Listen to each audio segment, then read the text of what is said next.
무엇인가 하면 나를 힘들게 하는 그 5%에다가 나의 생각의 95%를 쏟으면서 살아간다는 것입니다. 그러니까 우리가 누군가와 관계가 불편해진다, 누군가 나를 힘들게 한다 그러면 그 사람이 내 인생의 주변에 내가 관계하는 사람의 5%에 불과해도 내 생각의 95%를 거기다가 쏟아붓기 때문에 그 삶이 불편해지고 불행해지고 평안을 잃어버리게 된다는 설명입니다. 그런 여러분, 우리가 평안하려면 나를 힘들게 하는 5%의 사람들을 어떻게 대하느냐, 거기에 달려있는 문제인 줄 아시기를 바랍니다. 그래서 오늘 성경은 이렇게 권면합니다. 너희 관용을 모든 사람들에게 알게 하라. 너희 관용을 모든 사람들에게 알게 하라. 여러분, 모든 사람입니다. 내가 원하는 사람, 나를 기쁘게 하는 사람, 내가 좋아하는 사람만이 아닙니다. 모든 사람에게 너희 관용을 알게 하라. 다른 사람의 잘못과 실수에 대해서 너그럽게 대하라. 그럴 수도 있지, 이렇게 대하라, 이런 말씀입니다. 여러분, 우리가 다른 사람의 실수나 잘못에 대해서 관대하지 못하다, 너그럽지 못하다, 관용을 나타내지 못한다, 그럴 수도 있지, 이렇게 받아들이지 못한다, 그러면 절대로 평안할 수가 없는 것입니다. 우리 마음에 분노를 품고 살면 우리가 거기에는 평안의 삶, 행복한 삶이 자리할 수가 없는 것입니다. 제가 목회하다 보면 때로는 제 마음을 불편하게 하는 사람들도 있습니다. 아니, 어떻게 저렇게 행동할까 도저히 이해할 수 없는 사람들도 있습니다. 그런데 제가 그때마다 나하고 다른 그 사람들을 바꾸고 고치려고 한다, 그들을 보고 분노한다, 그러면 거기에는 평화가 있을 수가 없는 것입니다. 제가 목회하면서 즐겁고 기쁜 마음으로 하는 것이 아니라 힘들고 고통스럽고 견디기 힘들어서 못 살게 될 것입니다. 사실 제가 고친다고 그분들이 고쳐지겠습니까? 천만의 말씀입니다. 뭐 이게 고쳐라 저거 고쳐라 우리가 아무리 말한다고 해도 그 말 듣고 고칠 사람은 세상에 한 사람도 없습니다. 부부간에 싸우는 것도 마찬가지입니다. 여러분, 뭐 가지고 싸웁니까? 뭐 큰 것 가지고 부부가 싸우는 것이 아닙니다. 제가 보면 이거 고쳐라 저거 고쳐라, 왜 내가 지난번에 말했는데 여전히 아직도 그것을 고치지 못하느냐, 그것 가지고 싸웁니다. 그것도 그만큼 했으면, 그저 몇십 년 동안 살았으면, 그리고 이것 고쳐라 저것 고쳐라 그래도 안 고쳐지는 것을 그만큼 경험했으면 이제는 상대방의 실수나 허물, 연약한 점, 약점에 대해서 너그러울 만도 한 것입니다. 그런데 일생을 그러고 싸우는 모습을 보게 됩니다. 누가 그렇습니까? 제가 그러고 삽니다. 심지어 교회 와서 설교 말씀을 듣고 난 다음에도 싸웁니다. 뭘 가지고 싸우는가 보면, 예를 보면 이렇습니다. 부부가 같이 하나님의 말씀을 듣고 은혜를 받습니다. 그런데 집에 가서 상대방이 가만히 상대방의 모습을 보니까 하나님 주신 말씀대로 살지 않습니다. 은혜 받았다는데 은혜 받은 말씀대로 행동하지 않습니다. 이때 말씀을 들이대면서 말합니다. 아니, 당신은 오늘 말씀 못 들은 거야. 실컷 목사님이 이렇게 말씀하셨는데 왜 그 말씀대로 순종하지 않는 거야? 이렇게 하라, 이렇게 말했을 때 여러분, 그 말을 통해서 그 가정에 자리하는 것은 싸움밖에는 없는 것입니다. 여러분, 하나님의 말씀은 상대방에게 적용시키라고 주신 말씀이 아닙니다. 누구에게 주신 말씀입니까? 나에게 주신 말씀입니다. 나에게 주신 말씀. 하나님이 오늘 나에게 주시는 말씀을 들었다면 그저 내가 받은 은혜대로, 내가 말씀대로 순종하면 되는 것입니다. 그리고 상대방이 그렇게 하지 못하면 그저 관용하고 상대방이 그렇게 할 수 있을 때까지 기다리고 도와주면 되는 것입니다. 그래야 평안을 지킬 수 있는 줄 믿으시기를 바랍니다. 셋째, 따라서 합니다. 기도해야 한다. 기도해야 한다.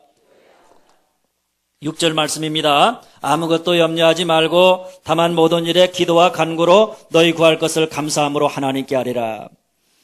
여러분, 우리가 평안의 삶을 살아가려면, 참 평안을 누리며 살아가려면 첫째는 그리스도 예수 안에 있어야 합니다. 무슨 일을 만나든지 간에 그 일 뒤에는 하나님이 계신다. 하나님이 나와 함께 하신다. 이런 믿음 가지고 살아야 합니다. 둘째는 관계가 좋아야 합니다. 어떤 사람이든지 간에 모든 사람에게 관용을 알게 해야 합니다. 너그러움으로 대해야 하는 것입니다. 그리고 셋째는 뭡니까? 염려하지 말고 기도하라 하는 이야기입니다. 기도하면 어떤 상황 속에서도 평안할 수 있는 것입니다. 펜티코우스라고 하는 심리학자는 사람들이 염려하는 이유가 뭐냐? 부적절 때문이다, 이렇게 설명합니다. 부적절이라고 하는 말이 무슨 말인가 하면 어떤 주어진 상황을 제대로 처리할 수 있는 능력이 없다고 자기가 느낄 때 염려하게 된다는 것입니다. 예를 들면 이렇습니다. 돈을 주어야 할 경우에 돈이 없으면 사람은 염려합니다. 내가 어떤 일을 맡았는데 그 일을 제대로 수행할 수 있는 능력이 없다고 자기 자신을 판단할 때 사람은 염려하게 된다는 것입니다. 그런 여러분, 사람이 염려하기 시작하면 그때부터 그 삶이 불안해지기를 시작하고 평안할 수가 없는 것입니다. 그래서 바울이 이렇게 권면합니다. 아무것도 염려하지 말고 다만 모든 일에 기도와 간구로 너희 구할 것을 감사함으로 하나님께 아뢰라. 할렐루야. 염려하지 말고 오직 기도와 간구로 하나님의 아뢰라는 것입니다. 다시 말하면 염려할 일들이 일어난다, 염려할 일들이 생긴다 그러면 자기 혼자서 그거 붙잡고 해결할 능력도 없으면서 끙끙거리지 말고, 염려가 생긴다 그러면 어디로 가라고요? 하나님에게로 가라는 것입니다. 주저하지 말고 하나님에게 가서 하나님 앞에 기도하라는 것입니다. 내가 염려하는 것, 내가 감당할 수 없는 것, 내 마음을 짓누르는 것, 내게 고통을 주는 것, 그 모든 것들을 가지고 하나님 앞에 나아가라는 것입니다.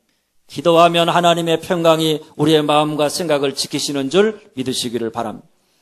어떤 목사님이 예배 시간에 설교를 하는데 설교 도중에 한 성도가 자리에서 일어나 뒤로 나갔습니다. 이윤즉슨 그가 다니는 회사가 비상상태가 되어서 예배에 참석을 했지만은 휴대폰을 진동으로 해놓고 번호를 슬쩍 보면서 예배를 드리고 있었던 것입니다. 그런데 예배 도중에 전화가 왔습니다. 번호를 보니까 회사에서 온 전화입니다. 그래서 그는 전화를 받으려고 설교 중에 부득이 일어나서 뒤로 나갈 수밖에 없었습니다. 그런데 이때 설교하시던 목사님이 이 사람을 보고 이 사람의 상황을 알지 못하니까 그저 마음이 상해서 그때부터 설교하면서 혼자서 머릿속에 소설을 쓰기 시작합니다. 저 사람이 왜 저렇게 설교 중에 뒤로 나갈까?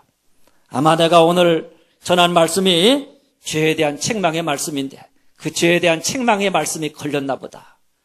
내가 전하는 하나님의 말씀, 책망의 설교가 듣기 싫어서 아마 저 사람이 저렇게 아주 대놓고 나에게 반감을 가지고 뒤로 나가는구나. 아니, 듣기 싫어도 그렇지. 어떻게 설교 중에 저렇게 할 수 있어? 저런 사람은 절대로 하나님의 복을 받지 못할 거야. 목사님이 이렇게 소설을 쓰다가 보니까 집중력이 떨어졌습니다. 그저 마음이 불안해지기를 시작합니다. 결국 그날 목사님은 설교에 집중하지 못해서 설교를 망치게 되었다는 이야기입니다.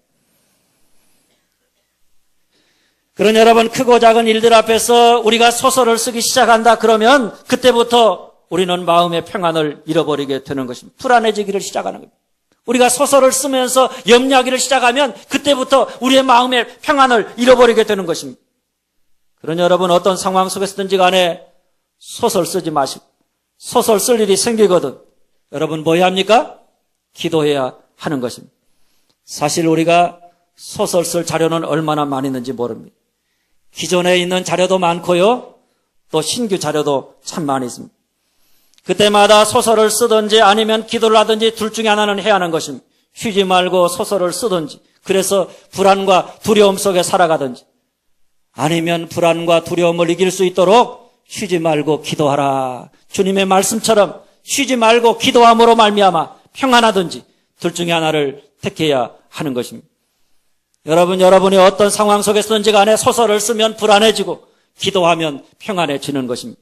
염려하면 불안해지고 기도하면 평안해지는 줄 믿으시기를 바랍니다. 사랑하는 여러분, 평안하십니까? 저는 여러분의 삶이 어떠하든지 간에, 여러분이 어떤 상황, 어떤 형편에 있든지 간에 항상 주님이 주시는 평안으로 평안한 삶을 살아가는 여러분들이 되어줄 수 있기를 주님의 이름으로 축원합니다.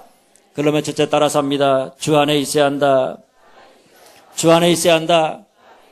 여러분, 주님 안에 있어야 합니다. 우리가 무슨 일을 당하든지 그 일 뒤에는 하나님이 계십니다. 그 일 뒤에는 하나님이 계셨습니다. 이 요셉의 고백이 오늘 우리의 고백이 되옵니다. 우리가 어떤 상황 속에서든 간에 하나님이 나와 함께 하시고 그 일 뒤에는 하나님이 계신다. 그 하나님이 모든 것을 합력해서 하나님의 뜻을 이루어 가신다. 이런 믿음을 가지고 살아야 우리가 평안을 지키며 살아갈 수 있는 것입니다. 둘째 따라서 합니다. 관계가 좋아야 한다.